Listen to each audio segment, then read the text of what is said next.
The phone rang in the police station, located in one of the city's wealthiest neighborhoods, at the top of the capital. The voice on the other end was urgent. A murder had been reported in Boulevard, a quiet street lined with sprawling villas. I was busy reviewing cold cases when an officer interrupted me. A murder just happened.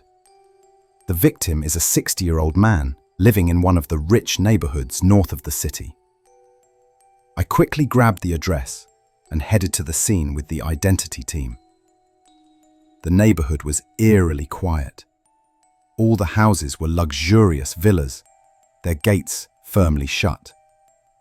At one villa, police cars and patrols were already stationed, the scene cordoned off with crime scene tape. I entered the house after passing through the yard. Inside, the victim's eldest sister led me deeper into the mansion. In the middle of the bedroom lay the lifeless body of a middle-aged man, dressed as if for the sleep.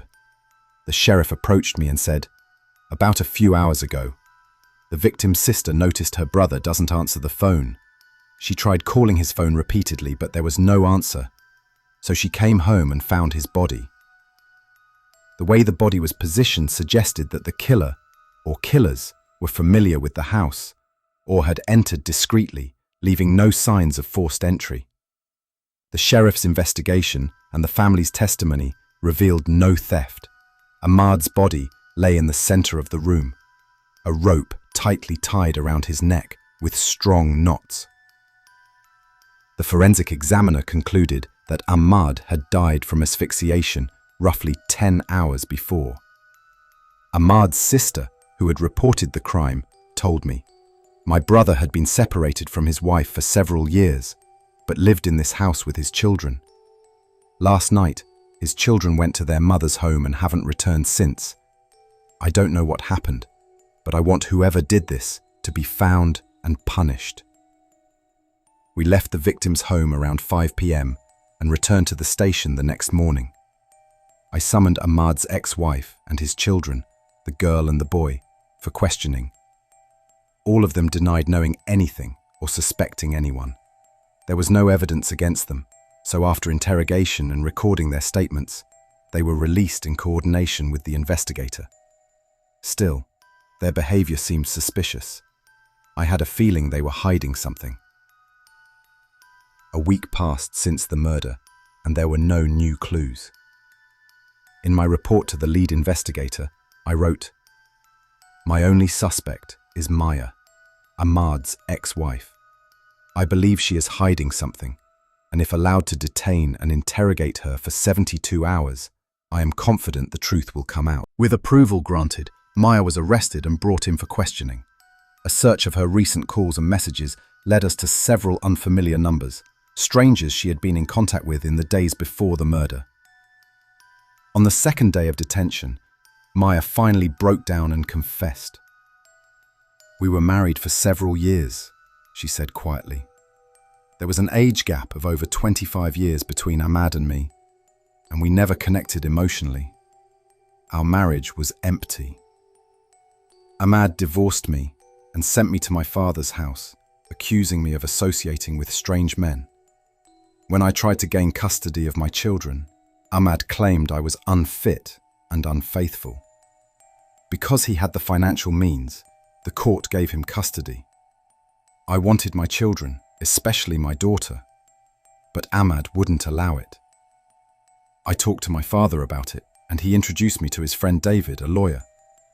We met David twice. Then he told me to steal the deed to Ahmad's house so he could sell it with fake documents. I did what he asked. David forged the papers and sold Ahmad's house for $2 million. Later, David called me, worried that the buyer was about to move in and that Ahmad would soon find out about the sale. That's when David made a darker suggestion: to kill Ahmad. Maya's voice trembled as she continued. My father, David, and his friend, the one who would carry out the murder, all agreed on the plan. I paid an advance of $25,000 to my father's friend, with $30,000 promised upon completion. My father's friend disappeared for days, then returned with the plan. On the night of the crime, My daughter Tussa was supposed to return home after Ahmad had fallen asleep. She would leave the door open for the killer.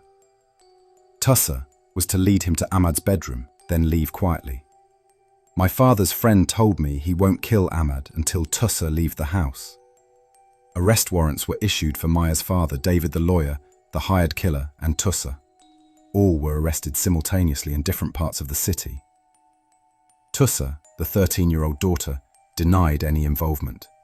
"I didn't know they planned to kill my father," she said. "My mother told me to keep the door open." When I asked if she ever questioned her mother about why she wanted someone to come to the house at night, Tussa said, "No, never. I didn't believe her." Next, I interrogated Maya's father. He said, "Ahmad was rich and could buy anyone or anything. He spent a fortune to take my grandchildren from their mother." I asked, "Is that why you killed an innocent man?" He remained silent. I looked at him and said, "People like you are disgusting."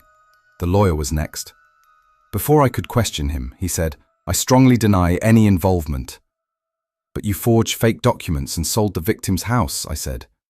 "Can you prove it?" he challenged. "So you deny advising Maya on how to sell the house?" "No, I only advised her on gaining custody of her children." He stood abruptly. "You have no evidence. I haven't done anything illegal. Arrest me if you want." Finally, I interrogated the killer, a 53-year-old man, who sat before me calmly. "I know your right to remain silent," I told him, "but I ask you to tell the truth. This is the end of the line." He confessed calmly. "David and I forged Ahmad's house deed and sold it. Later, Maya's father approached me with a plan to kill Ahmad. He offered me $55,000 with an advance. According to the plan, Tussa would open the door and lead me to Ahmad's bedroom. Maya told me not to kill Ahmad until Tussa left. When I got to his bedroom, Ahmad woke up and tried to defend himself. I wrapped a rope around his neck and pressed until he went limp. My accomplice covered his mouth and nose. We never thought we'd be caught. The plan was perfect. I asked, "Why kill an innocent man?" He said quietly, "I had financial problems. Maya's offer was my best option." With all confessions, the case was complete. I sent the file to the prosecutor.